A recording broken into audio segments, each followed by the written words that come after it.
ಬೇಲೂರು ಪಟ್ಟಣದ ಹೃದಯ ಭಾಗದಲ್ಲಿರುವ ಪುರಸಭಾ ಮೇಲಾಪುರಿ ಸಭಾಂಗಣದಲ್ಲಿ ಜೂನ್ 5ರಂದು ನಡೆಯುವ ಪರಿಸರ ದಿನಾಚರಣೆಯಲ್ಲಿ ಹಸಿರು ಹಾಸನದ ಪೂರ್ವಭಾವಿ ಸಭೆ ನಡೆಯಿತು. ಇನ್ನು ಸಭೆಯಲ್ಲಿ ಮಾತನಾಡಿದ ತಹಶೀಲ್ದಾರ್ ಶ್ರೀಧರ್ ಕಂಕಣವಾಡಿ ಅವರು ಹಾಸನ ಜಿಲ್ಲಾಧಿಕಾರಿಗಳು ವಿನೂತನ ಕಾರ್ಯಕ್ರಮವನ್ನು ಜೂನ್ 5ರ ಪರಿಸರ ದಿನಾಚರಣೆಗೆ ಕೈಗೆತ್ತಿಕೊಂಡಿದ್ದಾರೆ. ಹಸಿರು ಹಾಸನ ಎಂಬ ಶೀರ್ಷಿಕೆಯಲ್ಲಿ ಶಿಲ್ಪಕಲೆ ನಾಡು ಬೇಲೂರಿನಲ್ಲಿ 50,000 ಗಿಡ ಹಾಕಲು ತಿಳಿಸಿದ ಹಿನ್ನೆಲೆಯಲ್ಲಿ ನಾವುಗಳು ಕ್ರೀಡಾಂಗಣ, ಜೂನಿಯರ್ ಕಾಲೇಜು, ಪಟ್ಟಣದ ಪಾರ್ಕ್ಗಳು ಸೇರಿದಂತೆ ಗ್ರಾಮ ಪಂಚಾಯಿತಿ ವ್ಯಾಪ್ತಿಯಲ್ಲಿ ಸಸಿ ನೆಡಲು ಪರಿಸರ ದಿನ ಚಾಲನೆಯನ್ನ ನೀಡಲಾಗುತ್ತದೆ. ಒತ್ತುವರಿಯನ್ನ ತಡೆಯಲು ರುದ್ರಭೂಮಿಗೂ ಈ ಯೋಜನೆಯನ್ನ ವಿಸ್ತರಿಸಲಾಗುತ್ತದೆ. ಈ ಅಭಿಯಾನಕ್ಕೆ ಸ್ಥಳೀಯ ಪುರಸಭೆ, ಗ್ರಾಮ ಪಂಚಾಯಿತಿಗಳೇ ವೆಚ್ಚ ಭರಿಸಬೇಕು ಎಂದ ಅವರು, ಸಾಲುಮರ ತಿಮ್ಮಕ್ಕನವರ ಹೆಸರನ್ನ ಉಳಿಸುವ ನಿಟ್ಟಿನಲ್ಲಿ ಪುಷ್ಪಗಿರಿ ತಪ್ಪಲಿನಲ್ಲಿ 20 ಎಕರೆ ಮೀಸಲಿಟ್ಟ ಭೂಮಿಯಲ್ಲಿ ತಿಮ್ಮಕ್ಕನವರ ಸ್ಮಾರಕ ಮತ್ತು ಉದ್ಯಾನವನ ನಿರ್ಮಿಸಲು ಅರಣ್ಯ ಸಚಿವರಾದ ಈಶ್ವರ ಖಂಡ್ರೆ ಅವರು 25 ಕೋಟಿ ಹಣ ಬಿಡುಗಡೆಗೆ ಮುಂದಾಗಿದ್ದಾರೆ ಎಂದು ತಿಳಿಸಿದರು. ಇದೇ ಸಂದರ್ಭದಲ್ಲಿ ತಾಲೂಕು ಪಂಚಾಯಿತಿ ಇಒ ಸತೀಶ್ ಕುಮಾರ್ ಮಾತನಾಡಿ, ತಾಲೂಕಿನ 37 ಗ್ರಾಮ ಪಂಚಾಯಿತಿಗಳಲ್ಲಿನ ಶಾಲೆಗಳ ಆವರಣ, ರುದ್ರಭೂಮಿ, ಸರ್ಕಾರಿ ಜಾಗಗಳನ್ನು ಗುರುತಿಸಲಾಗಿದೆ. ಪ್ರತಿಯೊಬ್ಬರೂ ಗಿಡ ಹಾಕಿ ಪೋಷಣೆಗೆ ಮುಂದಾಗಿ ಬೇಲೂರನ್ನ ಗ್ರೀನ್ ಸಿಟಿ ಮಾಡಬೇಕು ಎಂದು ಕರೆ ನೀಡಿದರು.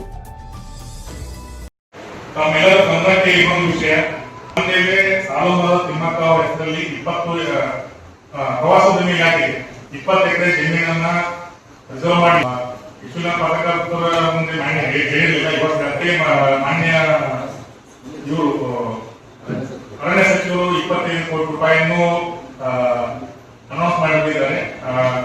ಸಾಲುಮರ ತಿಮ್ಮಕ್ಕ ಅವರ ಮರಣ ಆದ ದಿನ ಮಾನ್ಯ ಜಿಲ್ಲಾಧಿಕಾರಿಗಳು ನನಗೆ ಸೂಚಿಸಿದ ಒಂದು ಸಾಲುಮರ ತಿಮ್ಮಕ್ಕ ಅವರ ಹೆಸರಲ್ಲಿ ಒಂದು ಸ್ಮಾರಕ ಮಾಡಬೇಕು, ಒಂದು ಒಳ್ಳೆಯ ಜಾಗ ಹುಡುಕು ಅಂತ ಹೇಳಿದ್ರು. ಆಕ್ಚುಲಿ ನಾನು ಹುಟ್ಟಿದ್ದು ಫಸ್ಟ್ ಬಳ್ಳೂರು ದಾರಿಯಲ್ಲಿ ಒಂದು ಜಾಗ ಕೊಡೋದು ಆಲೋಚಿಸಿದೆ. ಬಟ್ ನನಗೆ ಏನಿಸ್ತು, ಅವ್ರು ಹೇಳಿದ್ದು ಸ್ಮಾರಕ ಆಗಬೇಕು, ಮೆಮೋರಿಯಲ್ ಇರಬೇಕು. ಬಟ್ ಆಮೇಲೆ ವಿಚಾರ ಮಾಡಿದಾಗ ಸಾಲುಮರ ತಿಮ್ಮಕ್ಕ ಅವರು ಮರಗಳನ್ನ ಬೆಳೆಸೋಕೆ ಜಾಸ್ತಿ ವಿಚಾರ ಮಾಡಿದ್ರು. ಸೊ ಅವ್ರದ್ದು ಥೀಮ್ ಪಾರ್ಕ್ ಇಲ್ಲಿ ಮೇಡಮ್ ಹೆಂಗೆ ಆಗ್ತದೆ ಅಂತ ಬಿಸಿ ಮೇಡಮ್ ಕೇಳಿ, ದಿಸ್ ಇಸ್ ಗುಡ್ ಐಡಿಯಾ. ನಾವು ಮಿಸ್ ಔಟ್ ಮಾಡಿದ್ವಿ. ಮೇಡಮ್ ಕೂಡ ಕೊಡ್ತಾ ಇಲ್ಲ. ಮೇಡಮ್ ಎಲ್ಲೆಲ್ಲಿ ಗೇಟೆಡ್ ಅಂಡ್ ಪ್ರೊಟೆಕ್ಟೆಡ್ ಇದೆ ಅದನ್ನು ಸ್ಕೂಲ್ಸ್ ಪಟ್ಟಿ ಕೊಟ್ಟರೆ ಅಲ್ಲೆಲ್ಲ ನಾವು ನಮ್ಗೆ ಕಳಿಸಿದ್ದೀರಲ್ಲ. ಏಷ್ಯನ್ ಪ್ಲಾಂಟೇಶನ್ ಕೊಟ್ಟಿದ್ದೀರ, ಬಟ್ ಈ ಜೈಲಲ್ಲಿ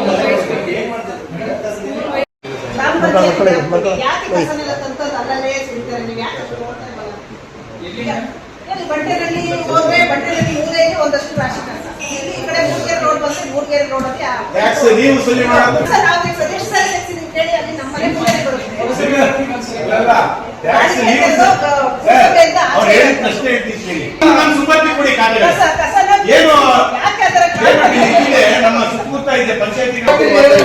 ಪಂಚಾಯತಿ ವ್ಯಾಪ್ತಿ ಮೂರೇ ಇರುತ್ತೆ.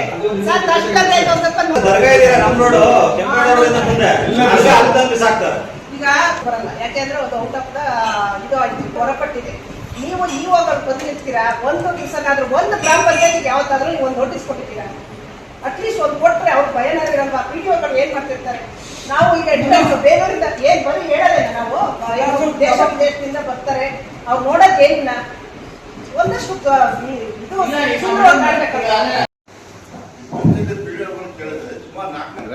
ಆ ಜಾಗನ ಉಳಿಯುತ್ತೆ, ಗ್ರಾಮ ಪಂಚಾಯತ್ ಜಾಗನ ಉಳಿಯುತ್ತೆ.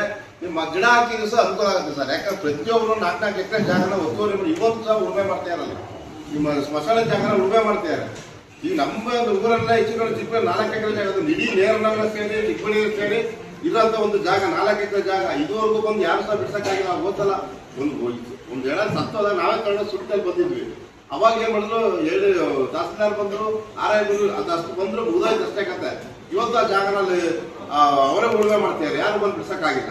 ಒಂದು ಪಂಚಾಯತ್ 4 ಎಕರೆ ಜಾಗ ಇದೆ ಸರ್ ಚಿಕ್ಕಬಳ್ಳಿಗೆ, ಅದನ್ನ ಮಾಡಿ ಸರ್ ಉಳಿಸಿ. ಅದನ್ನ ಸ್ಮಶಾನ ಜಾಗ ಅದು 92 ಸರ್ವೆ ನಂಬರ್ ಸರ್ ಚಿಕ್ಕಬಳ್ಳಿಗೆ ರೋಡಿಗೆ ಬರುತ್ತೆ. ಒಳ್ಳೆ ಜಾಗ ಸರ್, ಅದನ್ನ ನೀವು ಉಳಿಸ್ಬೋದು. 4 ಎಕರೆ ಜಾಗ ಇದೆ, ಮಾಡ್ತೀವಿ. ಅದನ್ನ ಮಾಡಿಸಿ ಇವಾಗ ಮಾಡ್ತೀವಿ. ಈಗ ಕಾರ್ಯಕ್ರಮ ಬಂದು ಅದನ್ನ ಉಪಯೋಗಿಸ್ಬೋದು. ಈಗ